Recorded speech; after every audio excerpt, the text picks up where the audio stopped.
এই প্রথমবার আমি প্যারাসেলিং করলাম। এত পরিমাণে ভয় পাচ্ছিলাম, অবশেষে ভয়কে জয় করেই ফেললাম। এর আগেও আমি বেশ কয়েকবার কক্সবাজার আসছি, বাট কখনো প্যারাসেলিং করা হয়নি, মানে কখনো সাহসই পাইনি। এবার যেহেতু আমরা বড়সড় একটা গ্রুপ নিয়ে আসছি, গ্রুপ ট্যুরে অনেকেই আমাদের গ্রুপের প্যারাসেলিং করবে, আর সবাইকে দেখে আমিও একটু সাহস পেলাম, জীবনে নতুন একটা এক্সপিরিয়েন্স হোক। প্যারাসেলিং এর জন্য এখানে টিকিট কাটা হচ্ছে, টিকিটও কিন্তু বেশ ভালোই এক্সপেন্সিভ, পার পার্সন 2500 টাকা করে টিকিট নেয়। আজকে দেখো আমরা সবাই কত খুশি, মাথার মধ্যে ফুল পড়ছি, তাই একটা ফুল আমি বাপি ভাইয়ের মাথায় দিয়ে দিলাম, আরেকটা ফুল দিলাম ফাহিম ভাইয়ের মাথায়। সবাই মিলে একটু মজাই করতেছিলাম। আর তারপরে আমাদের সবাইকে ডাকা হলো, একদম প্যারাসিলিং কে কে করবে নামের লিস্ট বানিয়ে ফেলা হয়েছে। অন্যদের দেখে তো আমি ভয় পাচ্ছিলাম, আমাদের গ্রুপের ফার্স্ট যাবে আলামিন ভাইয়া আর বাপি ভাইয়া, তবে আমি চাচ্ছিলাম দুই একজন আগে যাক, তারপরে আমি যাব, আগে তাদের রিয়েকশন দেখি। আলামিন ভাইয়া বাপি ভাইয়া সবারই প্যারাসিলিং এই ফার্স্ট টাইম। আমি জাস্ট মাথায় হাত দিয়ে উপরে তাকিয়ে আছি, একটু পরে আমিও আকাশে এইভাবেই উড়বো। এখনই আমার সিরিয়াল, আমি খুব ভালোভাবে জামা কাপড় একদম গুছিয়ে নিচ্ছি যাতে কোনো রকমের প্রবলেম না হয়। ওড়নাটাকে একদম বেঁধে নিলাম, পানিতে ঠুস করে পড়ে গেলেও যাতে মরে না যায় সেই জন্য আমাকে লাইফ জ্যাকেট পরিয়ে দিচ্ছে। আর এদিকে আমার বুকের ভিতরে ধুকধুক করতেছে, এদিকে আমার হাজবেন্ড আমাকে সাহস দিচ্ছে, সে কিন্তু এর আগেও প্যারাসিলিং করছে, আর একবার উপরে উঠে এত পরিমাণে ভয় পাইছে,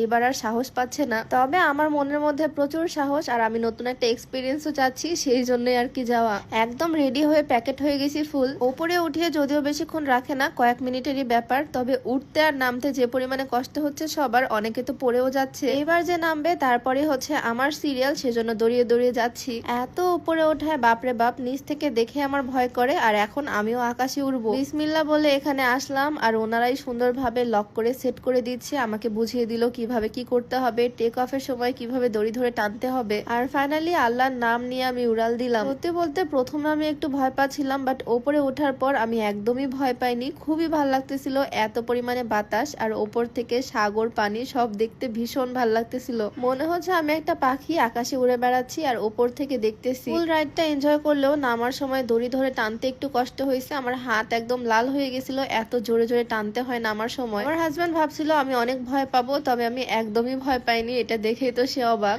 লাইফে নতুন একটা এক্সপিরিয়েন্স হলো আজকে আমার। আগে আমি এতবার কক্সবাজার আসছি, বাট আমার হাজবেন্ড ভয়ে কখনো আমাকে প্যারাসিলিং করতে দেয়নি, তবে এবার আমার ভয় ভেঙে গেল। এখন তো আমি কক্সবাজার আসলেই প্যারাসিলিং করব। এই দিন গ্রুপের ম্যাক্সিমাম অনেকেই আজকে প্যারাসিলিং করছে। দুপুরে খাওয়া দাওয়া করেই আমরা এখানে আসছিলাম প্যারাসিলিং পয়েন্টে, আর একজন একজন করে প্যারাসিলিং করতে করতে একদম সন্ধ্যায় হয়ে যাচ্ছে, সূর্য একটু পর ডুবেই যাবে। সমুদ্রের পাড়ে সূর্যাস্তটা দেখতে আসলে খুবই ভালো লাগে, আর এই সূর্যাস্তের সময় প্রিয় মানুষের হাত ধরে একটু দৌড়াদৌড়ি করলাম। আসলে আল্লাহর কাছে যত শুকরিয়া আদায় করব ততই কম হবে, আর এইরকম একটা সাপোর্টিভ মানুষ আল্লাহ আমাকে দিছে জন্যই আজকে আমার লাইফটা এত সুন্দর, আলহামদুলিল্লাহ। সবকিছু মিলিয়ে আজকের এক্সপিরিয়েন্সটা দারুণ ছিল, আমি খুবই এনজয় করছি আজকের প্যারাসিলিং মোমেন্টটা, আর আমার এক্সপিরিয়েন্সটা তোমাদের সাথেও শেয়ার করলাম। কেমন লাগলো অবশ্যই জানিও। তো দেখা হয়ে যাবে নতুন ভিডিওতে, সবাইকে আল্লাহ হাফেজ।